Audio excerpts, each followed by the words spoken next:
మన నిజామాబాద్ జిల్లాలో 5 ఎక్సైజ్ స్టేషన్లు ఒక డిస్ట్రిక్ట్ టాస్క్ ఫోర్స్ ఉంటుందండి.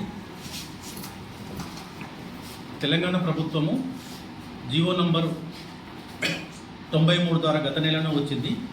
నూతన ఎక్సైజ్ పాలసీని అనౌన్స్ చేసింది.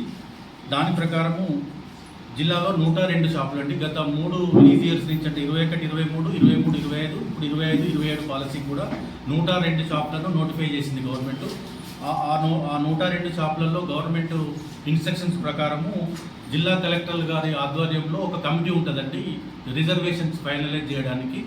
నిన్న సాయంత్రము మన జిల్లా కలెక్టర్ గారి ఆధ్వర్యంలో జిల్లా ఎస్సీ డెవలప్మెంట్ ఆఫీసరు, జిల్లా బీసీ డెవలప్మెంట్ ఆఫీసరు మరియు జిల్లా ఎస్టీ డెవలప్మెంట్ ఆఫీసరు వాళ్ళు 3 మెంబర్స్, నేను కన్వీనర్ ఉంటాను. డిస్ట్రిక్ట్ ఎక్సైజ్ సూపరింటెండెంట్ కన్వీనర్ ఉండి 5 మెంబర్స్ కమిటీ ఈ గవర్నమెంట్ ఇచ్చిన ఆదేశాల ప్రకారం 102 షాపులో మన జిల్లాలో గౌడ్స్కి 11 షాపులు, ఎస్సీస్కి 11 షాపులు, ఎస్టీస్కి 2 షాపులు కేటాయించింది. ఈరోజు 102 షాపులను గజెట్ నోటిఫై ద్వారా నోటిఫై చేశాము. ఈ రోజు నుంచి వచ్చే నెల 18వ తారీఖు వరకు, అంటే ఈ రోజు నుంచి నెక్స్ట్ మంత్ 18వ తారీఖు వరకు అన్ని ఆఫీస్ వర్కింగ్ డేస్లో ఉదయం 10 గంటల నుంచి సాయంత్రం 5 గంటల వరకు జిల్లా ఎక్సైజ్ సూపరింటెండెంట్ కార్యాలయంలో 5 స్టేషన్ల పరిధిలో అప్లికేషన్స్ తీసుకుంటామండి. ఎవరైనా కొత్త షాపులు ఎస్టాబ్లిష్ చేయాలను అప్లికేషన్ తీసుకుంటాము. దీనికి ఏమేమి పెట్టాలంటే, దాంతోపాటు ఈసారి ప్రభుత్వం అంతకుముందు 2 లక్షల నాన్ రిఫండబుల్ ఫీ ఉండే, ఆ 2 లక్షలని 3 లక్షలు చేశారు. 3 లక్షలు నాన్ రిఫండబుల్ అప్లికేషన్ ఫీజు కట్టాలి. అది చలానా రూపంలో కట్టచ్చు, లేదా డిమాండ్ డ్రాఫ్ట్ రూపంలో కూడా కట్టచ్చు. డిమాండ్ డ్రాఫ్ట్ రూపం అంటే district prohibition and excise officer Nizamabad, payable at Nizamabad పేరు మీద 3 లక్షలు ఎనీ నేషనలైజ్డ్ బ్యాంక్ నుంచి తీసి అప్లికేషన్తో పాటు జత చేయాలి.